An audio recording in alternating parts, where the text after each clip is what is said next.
Bueno, vamos a dar inicio a un conversatorio con la licenciada Marilina Mezquita sobre lo postural en la nueva realidad académica y laboral en momentos de aislamiento social preventivo y obligatorio.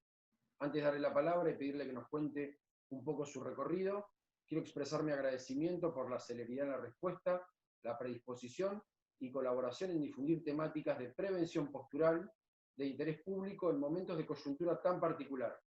Este material será utilizado con fines educativos y se les presentará a mis alumnos del Centro de Educación Física número 2, Maestro Isaura Arancibia, Entrenamiento en Casa, y Escuela de Educación Secundaria número 64, Cruce de los Andes, de la Ciudad de La Plata. Bueno, ¿qué tal, Federico? Hola. Bueno, como bien dice Federico, yo soy licenciada en Kinesiología y Fisiatría, egresada de la Universidad Nacional de Buenos Aires. Tengo formación en posgrados de acupuntura que he hecho en la Asociación Argentina de Kinesiología. También incursioné en el área de kinesiología estética y dermatofuncional. Y finalmente empecé a involucrarme un poco más en el área de la reeducación postural, y hice formaciones de técnicas de corrección postural, y es, digamos, actualmente a lo que más me dedico en mi consultorio. Bien. Unas preguntas. Queríamos que nos cuentes un poco cuál es el objeto de estudio de la kinesiología y de la fisiatría, entendiendo que seguramente abarca mucho más de lo ampliamente difundido vinculado con la recuperación o rehabilitación posterior a una lesión. Bueno, el objeto de estudio de la kinesiología en realidad es el cuerpo humano, pero el cuerpo humano en movimiento. De hecho, kinesiología significa el estudio del movimiento, con lo cual a nosotros no nos interesa un cuerpo estático y aislado del entorno, sino que el objeto de estudio es este cuerpo en movimiento y en vinculación con el entorno. Hay algo importante que vos subrayás en la pregunta y que hablas del término de lesión, y es como que siempre se nos relaciona con la lesión. O sea, el kinesiólogo actúa en una fractura, en un esguince, pero en realidad la kinesiología tiene, muy sencillamente les cuento, tiene tres ramas. Por un lado, la kinesiterapia, que englobaría todo lo que son las técnicas manuales, masajes, elongaciones, ejercicios terapéuticos. Por otro lado, lo que es la fisioterapia, donde ahí se incluyen la utilización de agentes físicos con fines terapéuticos, magnetoterapia, ultrasonido, lo que ya muchos conocen y han tenido la oportunidad de usar en alguna consulta kinésica. Y por otro lado, y no menos importante, es la rama de la kinefilaxia. Justamente esta rama es la que se encarga de la prevención a través del movimiento.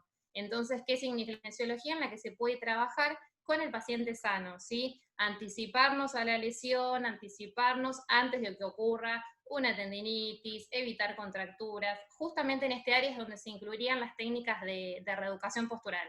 Perfecto, súper claro. Te quería preguntar, bueno, en estos momentos de una coyuntura tan particular, donde la mayoría de las personas pasan casi la totalidad del día dentro de la propia vivienda y habiéndose planteado continuidad académica y continuidad laboral desde las pantallas en diferentes plataformas virtuales, ¿consideras que desde lo postural se pueden generar patologías o lesiones?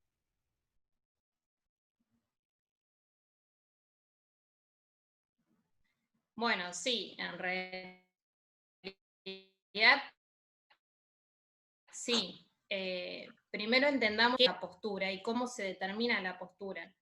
Uno, digamos, no es que nace y determinada genéticamente la postura con la que nacemos y con la que nos vamos a morir. En el transcurso de nuestra vida la postura va a ir variando en función tanto a factores internos como a factores externos. Es modificable por las emociones, por el ejercicio excesivo, modificable por un montón de situaciones diferentes.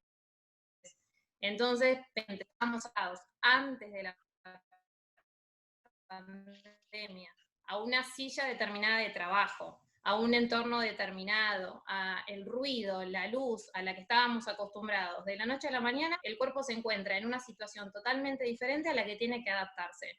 Por supuesto que eso el cuerpo al principio lo siente como estímulos nuevos y eso genera adaptaciones nuevas que sí o sí van a tener repercusión en la postura. ¿Y esto qué significa? Que estas nuevas adaptaciones probablemente generen dolor, generen contracturas, se pueden desarrollar un montón de situaciones relacionadas con estas nuevas adaptaciones. Por supuesto que sí, que desde lo postural puede traer consecuencias. Bien, bien. Y en este contexto de pandemia, ¿vos considerás que es posible la realización de medidas preventivas, tanto para los alumnos, las alumnas, los docentes, para fin de evitar esas patologías o lesiones que yo menciono? Bueno, sí, mi primera respuesta y lo que me sale decirte es sí y a través del movimiento. Bien. El movimiento es salud y como te dije en un principio, el cuerpo humano en realidad está diseñado para hacer movilidad, no está diseñado para estar quieto en una posición determinada.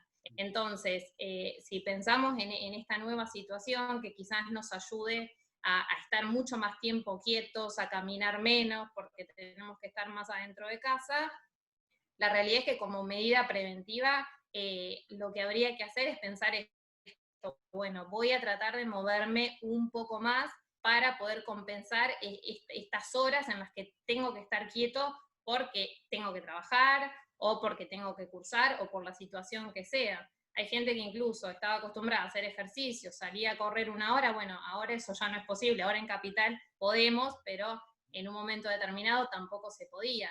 Entonces, como medidas preventivas, sí, la verdad es que lo que tendríamos que hacer es poder incorporar más movimiento para poder que en la balanza termine compensando un poco y no sea tan nocivo para la salud.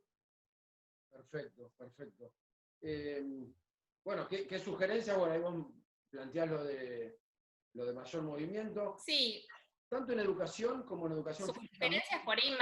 sugerencias por ahí un poquito más específicas. Sí, Siempre por ahí se escucha mucho esto de las pausas activas y sí, que parece una pavada, pero en realidad ¿en qué consiste? Es, bueno, voy a estar muchas horas quieto, voy a tratar de incorporar pequeños momentos de movilidad perfecto. justamente para compensar esto, ¿sí? Entonces, me paro, voy al baño, me pongo a cocinar, me muevo un poco, no importa cómo, lo que me salga, el asunto es poder aliviar a los músculos que están soportando mucha tensión en una postura determinada. Bueno, les doy un ratito de respiro cambiando de posición y moviéndome un poco. Ejercicios de elongación puede ser otra herramienta que por ahí se pueden encontrar incluso o consultarle a su kinesiólogo de confianza o incluso se pueden encontrar en internet muchos videos de elongación saludable y ejercicios de respiración, que yo considero que la respiración es sumamente importante y nos puede favorecer a relajarnos, un montón de cosas que realmente pueden ser beneficiosas. Me parece como esas 3 cosas, como para remarcar, podrían ser viables. Bien, Marina, súper claro. Te iba a decir, bueno, en educación física, en entrenamiento deportivo, se dio continuidad a través de plataformas virtuales, y hemos explorado bastante en ese sentido. ¿Cómo se dio la vinculación Sí. en el área de la kinesiología con los pacientes en este contexto de pandemia? Y si se produjeron consultas de pacientes derivados por cuestiones vinculadas con lo postural. Bueno, sí, la realidad es que al principio fue todo un poco raro. Nosotros estamos muy acostumbrados a trabajar con nuestras manos, no solo para lo terapéutico, sino también para la evaluación. Usamos mucho nuestras manos para palpar, para sentir, y la realidad es que empezar a pensar la kinesiología y nuestra atención a distancia era como bastante raro, pero nuestros pacientes nos necesitaban y nos seguían demandando. Yo particularmente, que me dedico al área de reeducación postural, lo que hice en un principio fue proponerle a los pacientes la continuidad a través de la plataforma Zoom, y obviamente los pacientes aceptaron todo sin excepción porque realmente necesitaban poder seguir estando en tratamiento. Obviamente hubo que resignar algunas cosas en la calidad de la atención, pero me parecía que eso iba a ser mejor que nada. Y con el correr de los días empecé a recibir más consultas de otra gente, gente que de repente empezó con dolor de hombro y que ya no sabían qué hacer, que estaban con el cuello duro, y bueno, y así como que de a poco fui incorporando diferentes pacientes, intentando ayudarlos a distancia, y la realidad es que fue positivo porque se logró realmente ayudar al paciente y que los pacientes se sintieran mejor, pero te debo confesar que en un principio fue todo un poco bastante extraño. Es un descubrimiento para todas las áreas, me parece. Bueno, tengo entendido que en un breve lapso de tiempo, porque eso es lo que estuve leyendo, se está por dar la habilitación para la atención en consultorio por parte de los profesionales de la kinesiología.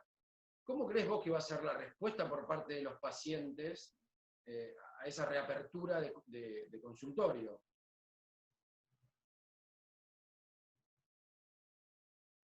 Bueno, yo creo que si bien por ahí al principio va a haber un poco de miedo, sobre todo porque es una profesión de contacto, creo que los pacientes confían y me parece que somos profesionales capacitados para tomar los recaudos necesarios y tomar todas las medidas de higiene y de precaución que están establecidas.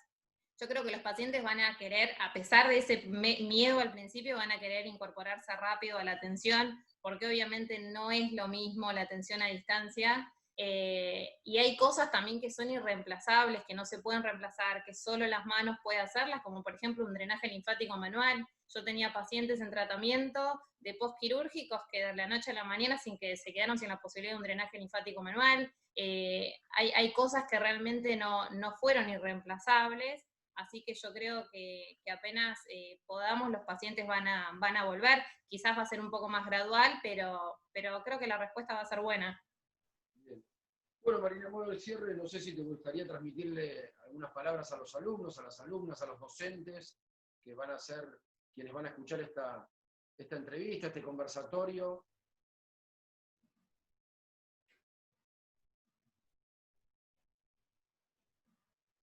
Bueno, primero que tengan paciencia, que yo creo que a la brevedad vamos a poder volver un poco más a la normalidad, así que paciencia sobre todas las cosas. Por otro lado, me parece que les propongo a los que si venían haciendo y teniendo hábitos saludables, que lo sigan haciendo, y los que no, estaría bueno que a poco empezaran a incorporar, ya sea a buenos hábitos de alimentación, de ejercicio saludable. Estamos siempre como muy acostumbrados a hablar de patologías. Bueno, en educación física ustedes lo sabrán muchísimo. La realidad es que está bueno empezar a pensar las cosas un poco desde la prevención, por esto yo te hacía un poco hincapié en el área de la kinefilaxia, que no es un área muy conocida de la kinesiología, porque me parece a mí que la clave de la salud un poco está en prevenir, en poder anticiparse. Realmente hay muchas cosas que podrían retardarse o evitarse si uno pudiera incorporar un poco más de hábitos saludables. Así que en medio de esta situación particular que por ahí nos obliga a estar en casa, empecemos a pensar un poco esto, tomémonos el tiempo y hay que moverse y que les quede claro este concepto del principio, que el cuerpo humano realmente está diseñado para estar en movimiento y la mayoría de las patologías que empiezan a instalarse en el cuerpo tienen que ver con la posición estática, con tensiones permanentes que no se pueden solucionar porque no se le da al cuerpo esta capacidad y esta libertad de moverse. Así que prevención y movimiento es mi mensaje que quiero que quede claro y resaltarlo porque me parece a mí que como kinesióloga y como personal de salud es como lo que más quisiera destacar. Súper claro, Marilina, quiero agradecerte nuevamente la deferencia de compartir tus conocimientos, es un aporte para muchos alumnos y colegas docentes que seguramente están horas y horas frente a la computadora, así que nuevamente agradecerte y en breve estaré compartiéndote la devolución por parte de ella. Muchas gracias.